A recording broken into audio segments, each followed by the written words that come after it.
Assalamualaikum warahmatullahi wabarakatuh. Di sini saya akan mempresentasikan analisis perubahan perusahaan PT Kereta Api Persero. Perkenalkan, nama saya Putri Nopitasari, NPM saya 0211193339. Saya dari kelas 5J Manajemen. Nah, di sini ada PT Kereta Api Persero. PT Kereta Api Indonesia Persero yang selanjutnya disingkat sebagai KAI atau Perseroan adalah badan usaha milik negara yang menyediakan, mengatur, dan mengurus jasa angkutan kereta api di Indonesia. PJKA berubah bentuk perusahaan menjadi Umum Kereta Api Pramuka tahun 1991. Pramuka berubah menjadi Perseroan Terbatas PT Kereta Api Persero tahun 1998. Di sini juga ada tujuan, visi, dan misi. Purpose KAI bertujuan untuk meningkatkan kualitas layanan dan keamanan dengan mengedepankan prinsip customer centricity karena kualitas layanan dan keamanan tertanam di dalam nilai-nilai utama KAI. Di sini juga visinya menjadi solusi ekosistem transportasi terbaik untuk Indonesia. Nah, misinya ini yang pertama untuk menyediakan sistem transportasi yang aman, efisien, berbasis digital, dan berkembang pesat untuk memenuhi kebutuhan pelanggan.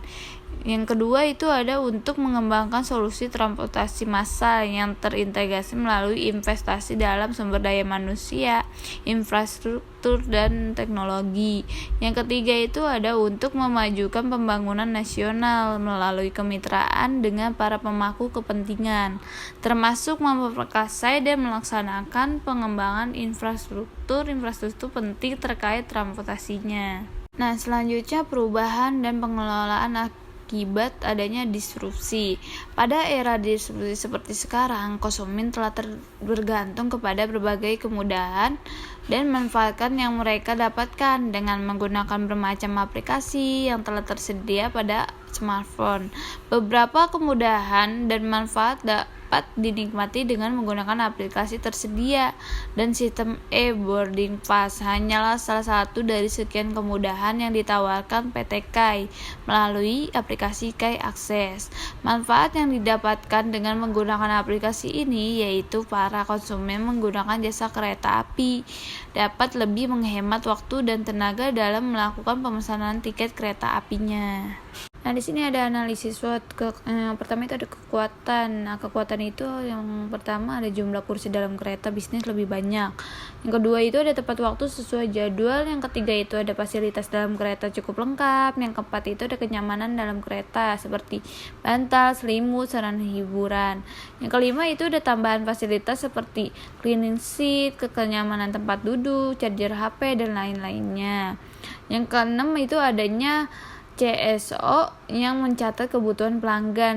Yang ketujuh itu adanya Pramai yang menawarkan makanan dan minuman. Yang kedelapan itu bebas dari pedagang asongan. Nah, di sini ada juga kelemahannya.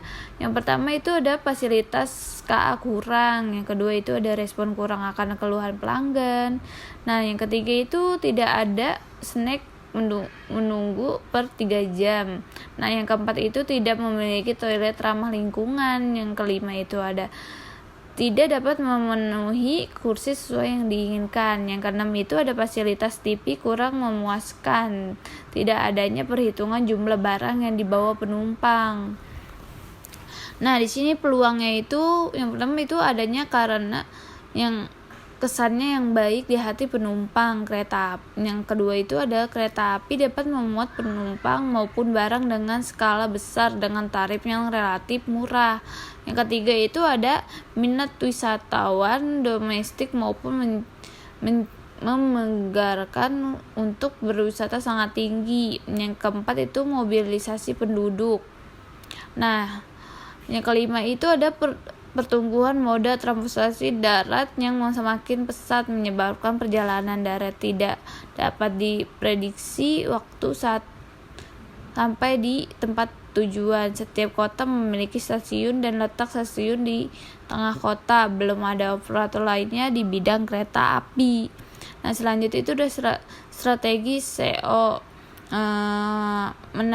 Yang pertama itu dia menambah kapasitas tempat duduk dalam kereta eksekutif Yang kedua itu selalu mengkoordinir waktu keberangkatan dan kedatangan kereta api. Yang ketiga itu ada meningkatkan kontrol terhadap kondisi sarana dan perasaan yang ada. Yang keempat itu menggunakan lokomotif dan tenaga yang lebih besar. Yang kelima itu ada selalu mengontrol area stasiun dalam penerimaan pedagang asongan. Nah, selanjutnya itu ada strategi WO.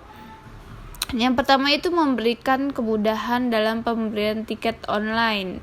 Yang kedua itu ada mengembangkan strategi promosi.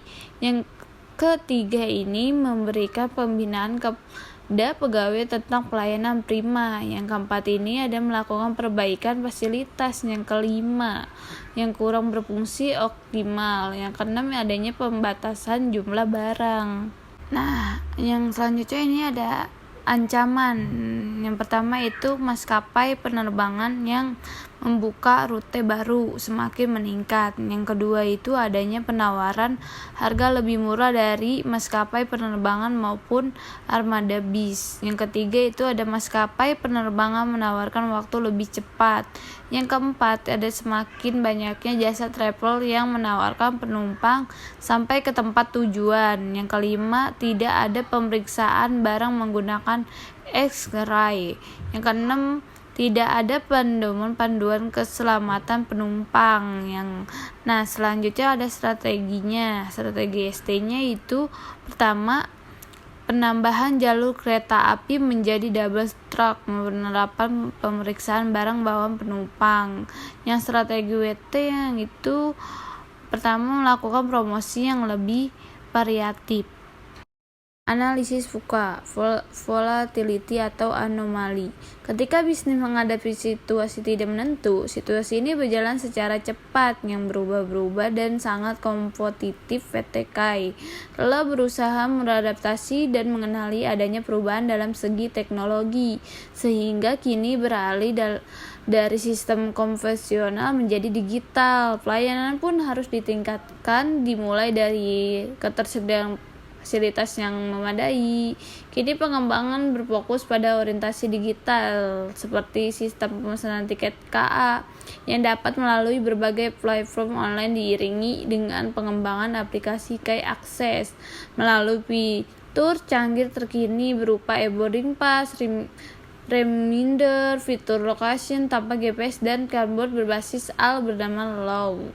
Selanjutnya ada uncertainty atau ketidakpastian, adalah situasi ketika hubungan sebab akibat namun belum mengetahui bagaimana solusi di dalamnya. Nah, PT KAI sebagai pelaku bisnis membaca situasi tersebut sehingga kini menerapkan transportasi yang didasarkan pada demand pasar, yaitu dengan mengoptimalkan pelayanan digital. Keputusan ini sudah tepat diambil oleh perusahaan mengingat saat ini konsumen memilih untuk bertransaksi lebih praktis dan efisien melalui sistem online. Nah, selanjutnya ada complexity. Keadaan ini di mana bisnis menemui kesulitan dalam menjalankan program usahanya. Nah, sehingga solusi di dalamnya berupa salah satu regulasi, investasi dan sumber daya manusia yang kompeten. Nah, PT KAI dalam menghadapi situasi ini mampu menghadapi dengan menjalin kerjasama bisnis lain dan terus menjalani komunikasi untuk meningkatkan sistem digital. Mereka seperti kerjasama dengan General Electric Transportasi untuk memenuhi kebutuhan dalam rangka peningkatan kualitas perkeretaapian. Nah, kerjasama ini mengadakan lokomotif yang didatangi dari GE. PT KAI juga bekerjasama dengan banknya tapi yang tertentu untuk mendukung melayani terhadap konsumen dari segi transaksi. Selanjutnya juga ada ambiguity, kondisi di mana perusahaan mengalami ketidakjelasan seperti kondisi pandemi yang masih mewabah. Nah, PT KAI memiliki beberapa langkah untuk mengatasi situasi tersebut. Di antaranya terus melakukan pengembangan transformasi digital. Nah, organisasi maupun regulasi proses bisnis. Selain itu, PT KAI juga berinovasi untuk meningkatkan penggunaan energi baru terbarukan dengan uji coba menggunakan B100 genset, kereta yang merupakan 100% biodiesel dari bahan sawit. Meskipun masih berada di bawah penelitian, namun inovasi ini akan lebih ramah lingkungan. Perusahaan juga mengembangkan dari segi keamanan penumpang, yaitu alat berbasis sensor inersial untuk mendeteksi kerusakan rel secara real time. Nah, PT KAI juga mengikuti anjuran pemerintah untuk menekan angka COVID-19 dengan mewajibkan penumpang melampirkan beberapa surat keterangan kesehatan, baik vaksinasi maupun tes PCR. Nah, di sini juga ada planning perusahaan ke depannya untuk meningkatkan kinerja melalui berbagai kegiatan seperti penghemat biaya, peningkatan layanan, prioritas bisnis dengan tingkat kepentingan dan manfaat bagi perusahaan, serta melihat kemampuan internal, fokus terhadap peningkatan angkutan barang dan pemanfaatan aset perusahaan, inisiatif berbasis konsumen. Nah, peningkatan kapabilitas. Kapabilitas improvement strategi ini memfokuskan perusahaan pada upaya mengurangi banyaknya mungkin kelemahannya internal dan kemampuan adaptasi lingkungan bisnis, antara lain dengan fokus pada kualitas, pengembangan SDM dan teknologi. Pengembangan SDM melalui pelatih-pelatih yang mengubah paradigma bisnis, mampu beradaptasi terhadap perubahan lingkungan secara cepat dan tepat, serta melakukan perbaikan yang diperlakukan untuk peningkatan layanan bagi customer dan stakeholder lainnya. Memanfaatkan teknologi untuk meningkatkan keamanan pelayanan dan peningkatan kualitas perawatan. Nah, fungsi manajerial.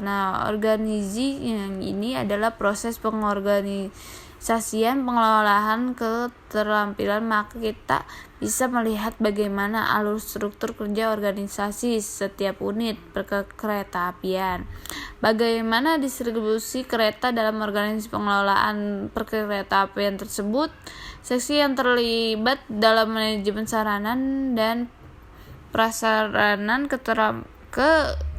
keretaapian adalah seksi sarana, UPT atau Dipo Saranan, seksi jalan rel dan jembatan, UPT jalan rel dan jembatan, seksi sinyal dan telekomunikasi, dan juga UPT sinyal dan telekomunikasi. Semua seksi UPT tersebut berada dalam organisasi dengan pembagian tugas pokok yang jelas. Pengorganisasian dalam PT Kereta Api Indonesia Persero DAOP diperlukan untuk mempermudahkan dalam pelaksanaan program yang telah dirumuskan dalam perencanaan sebelumnya.